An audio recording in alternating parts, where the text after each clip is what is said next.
Assalamualaikum warahmatullahi wabarakatuh. Di sini kita kelompok SCI dan kita akan mempresentasikan hasil kerja kelompok kami yaitu website berjudul Sejarah Indonesia. Nah, di sini aku ingin memperkenalkan diri kami masing-masing. Di sini saya Mikael Yuda Wibowo dengan job desk saya sebagai pemrograman utama penyesuaian tampilan. Dan saya di sini Bastrian Burhantomo sebagai penyesuaian dan penambahan konten. Saya Gibran Taufila di sini sebagai pengisi konten. Lalu saya Malik Fajar sebagai pemrogram utama dan yang melakukan hosting website ke Netlify. Di sini kita akan menjelaskan tentang bagaimana kita membuat website yang kita buat sedemikian rupa yang ada di tampilan. Untuk latar belakangnya, perkembangan zaman mengubah segala gaya hidup. Tahun ke tahun tidak sedikit anak-anak zaman ini memiliki smartphone. Dengan smartphone ini banyak sekali informasi-informasi menarik yang dapat kita jumpai di internet. Akan tetapi, nampaknya banyak hal-hal yang dilupakan. Salah satunya sejarah. Banyak sekali sekarang memilih untuk bermain dengan smartphone mereka. Buku pun tidak digunakan lagi. Dengan banyaknya penerus bangsa yang mulai hilang ketertarikan belajar sejarah. Apalagi banyak dari mereka ketergantungan dengan internet. Sudah banyak sekali usaha oleh pemerintah maupun warga-warga agar dapat membuat buku-buku lebih menarik. Akan tetapi, semakin zaman berkembang, penggunaan buku semakin berkurang dikarenakan pandemi. Sekolah-sekolah telah menerapkan teknologi ini. Sekarang pembelajaran menggunakan smartphone dan lainnya. Dikarenakan tidak dapat menandingi teknologi, salah satu pilihan adalah bergabung dengan teknologi tersebut.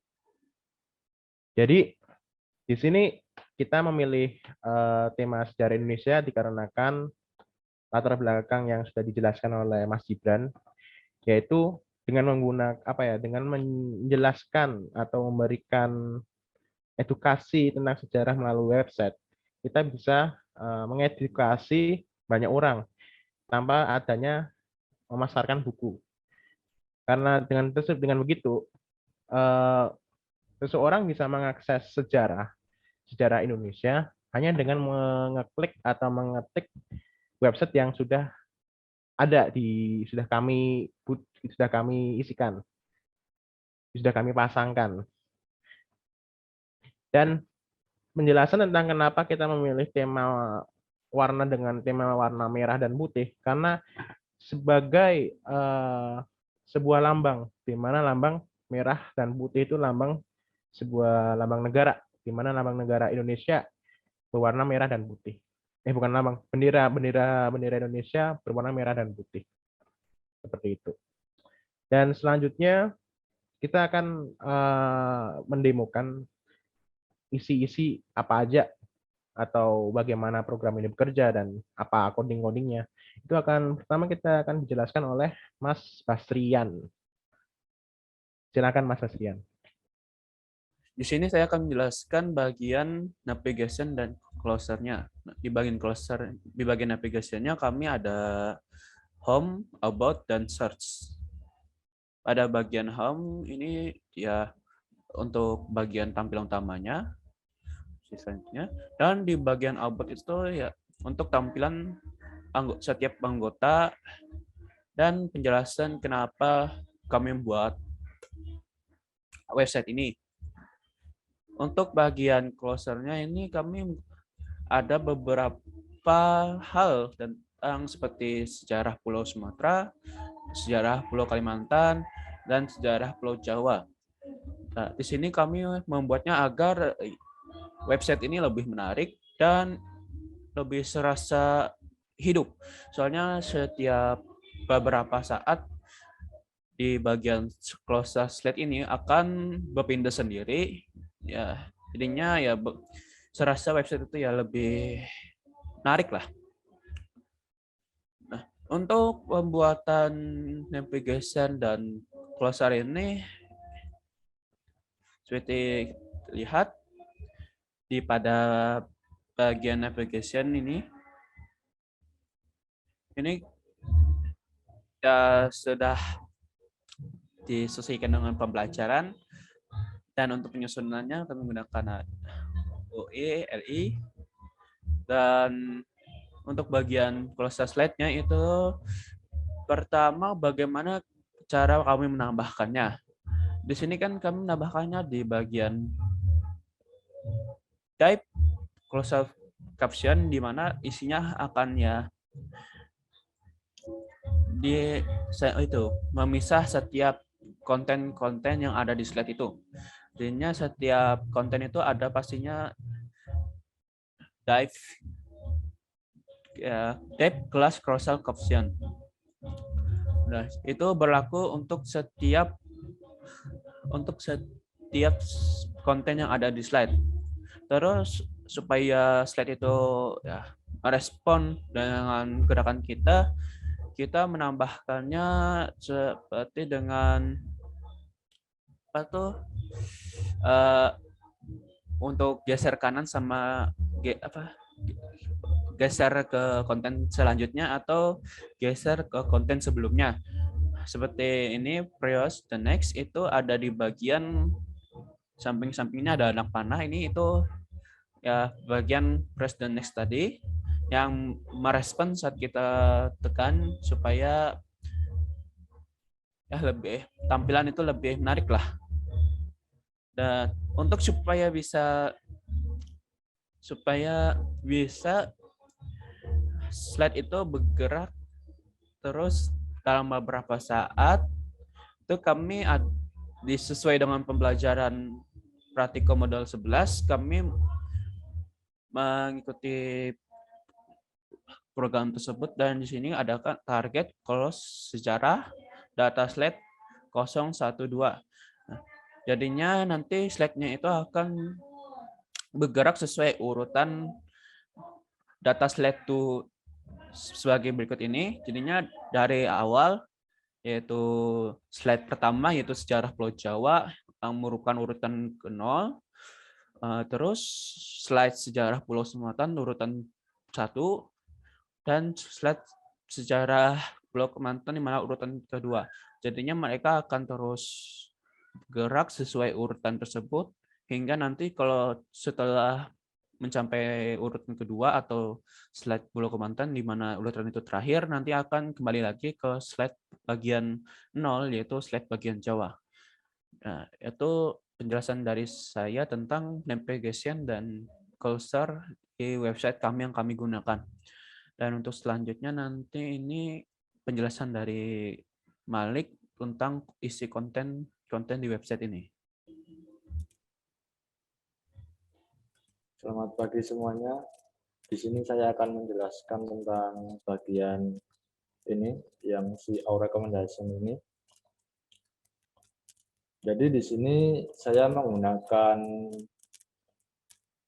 grid untuk membuat tampilannya sehingga kita bisa membuat 3 kotak ini 12 dibagi 3, jadi setiap kolom itu 4, panjangnya 4. Kemudian di sini ketika kita membuat tampilan menjadi Android atau responsif, kita akan mendapatkan tampilan menjadi seperti ini. Setiap baris itu hanya satu konten. Di sini bisa dilihat kalau ukurannya diperkecil maka akan menjadi 1. Ini menggunakan kolom SM12. Jadi ketika kita panjangnya itu di device small atau kecil, itu akan berubah menjadi 1 konten per baris. Kalau di medium ke atas akan menjadi 3 konten. Kemudian kalau dilihat di sini di bagian kotak ini, cut ini, ketika kursor atau penunjuknya kita taruh di atas kotak, di sini di judul, gambar, apapun pokoknya di atas kotak ini, gambarnya akan menjadi lebih besar atau terjadi zoom ke arah yang lebih besar. Ini saya menggunakan CSS untuk membuat seperti ini. Lalu untuk cut-nya ini setiap cut panjangnya sama. Ini saya menggunakan height atau tingginya 100% sesuai dengan kolomnya. Kalau dari programnya, dari kodenya bisa dilihat di sini.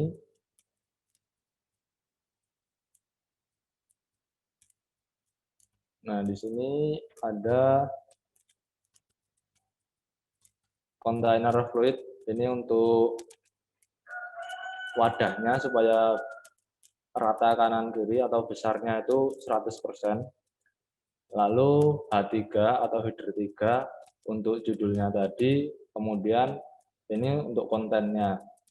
Kita menggunakan div class row untuk barisnya, kemudian PB2 itu untuk padding bottom atau jarak konten dengan baris di bagian bawah. Nah, di sini bisa dilihat ada col MD4, ini itu yang membagi jadi 3 tadi, yaitu 12 dibagi 3 kan 4. Jadi setiap kolom itu panjangnya 4. Lalu ini berlaku untuk tampilan medium ke atas. Kemudian col SM12 ini yang tadi satu konten itu atau satu kolom itu hanya satu baris. Ini akan berfungsi ketika tampilannya dirubah menjadi ke small ke bawah. Kemudian PX3. PX ini padding kiri kanan atau sumbu X itu 3 poin setiap kiri kanan. Lalu ada MB3 untuk margin bottom atau margin di bagian bawah. Nah, di sini saya memasukkan cut ini, jadi ini bisa di copy langsung dari bootstrap-nya. Kita bisa cari cut begitu.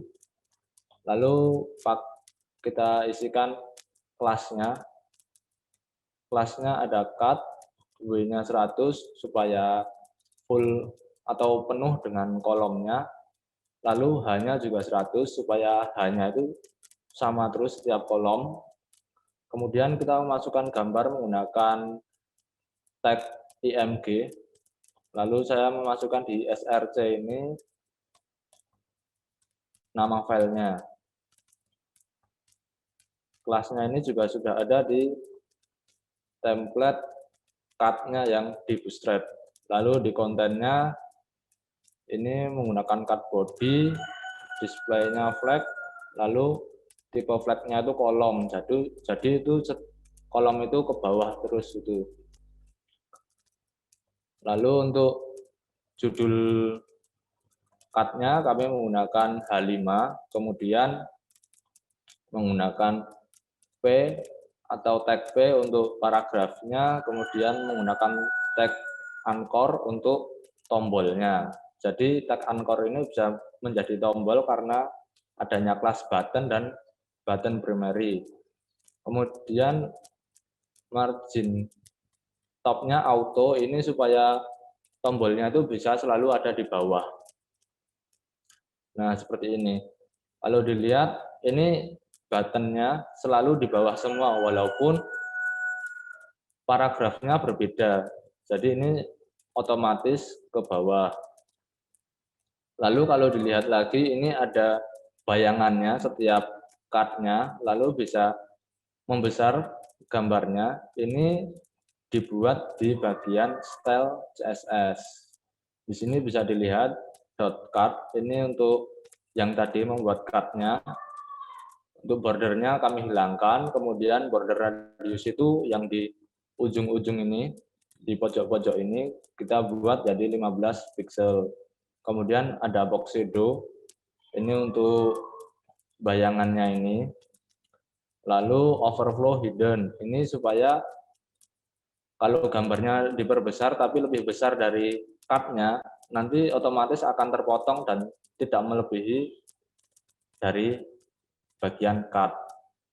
Kemudian dari bagian gambarnya ini pakai card, kemudian menjorok ke tag IMG.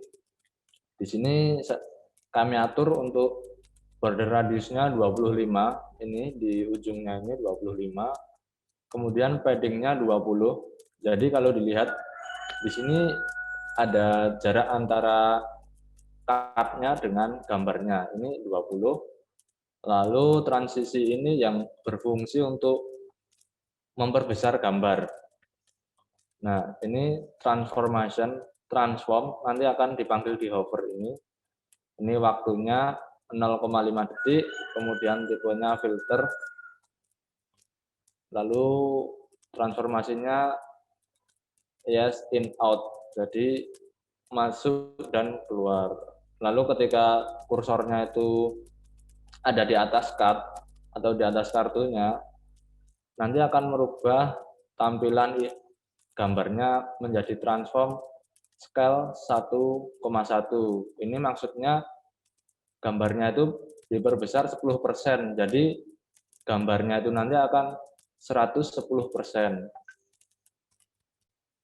Seperti ini. Mungkin itu dari saya untuk penjelasan card-nya, bagian card. Kemudian akan dilanjutkan oleh Share screen.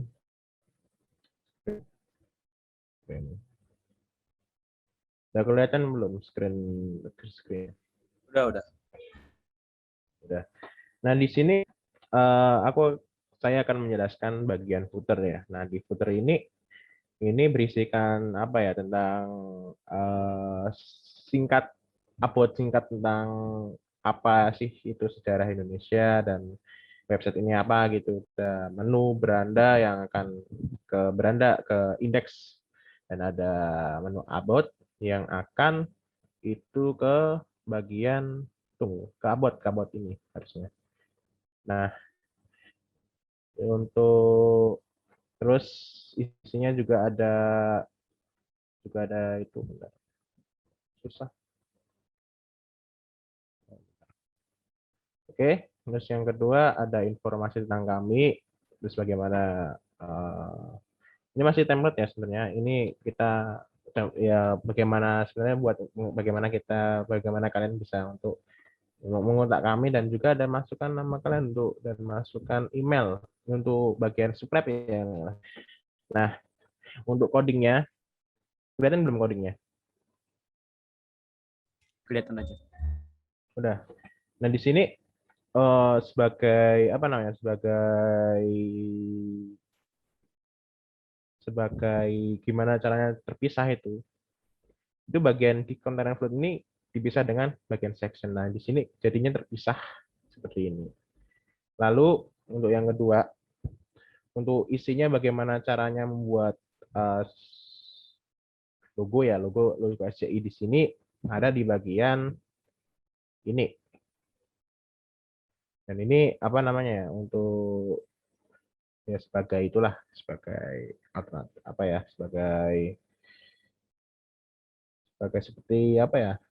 placeholder lah ya, kayak gitu. Terus ada menu untuk menampilkan menu informasi dan lain-lain gitu. Seperti itu. Lalu ada ini masukkan nama. Nah, ini seperti biasa masih pakai input tipe dan lain-lain. Dan untuk masukkan pesan menggunakan bagian masih menggunakan form text area untuk menjadi bagian ini lebih besar. Lalu ada bagian konten, misalnya ya kita memilih konten Borobudur. Ini kan kontennya. ya. Nah, di sini ada Jumbotron apa ya? Jumbotron lah ya bilangnya. Jumbotron ini bertugas untuk memberikan gambaran besar atau memberikan gambaran gitulah, bagaimana atau gambar tentang bangunan tersebut. Nah, terus lalu bentar kita cari Borobudur yang mana ya? Oh ini.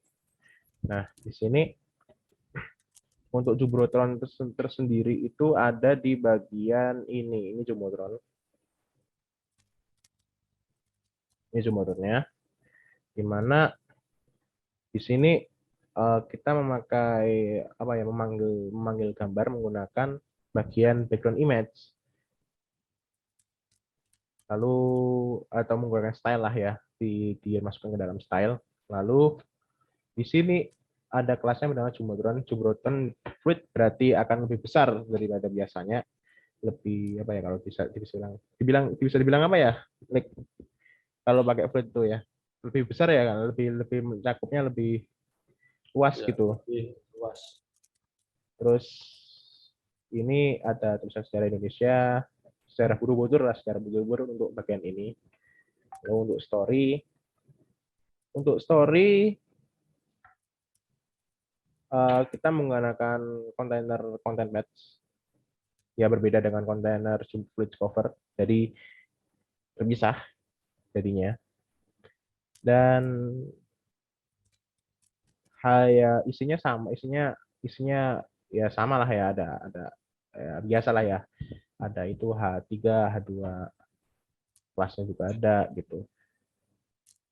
Ya biasa, terus udah.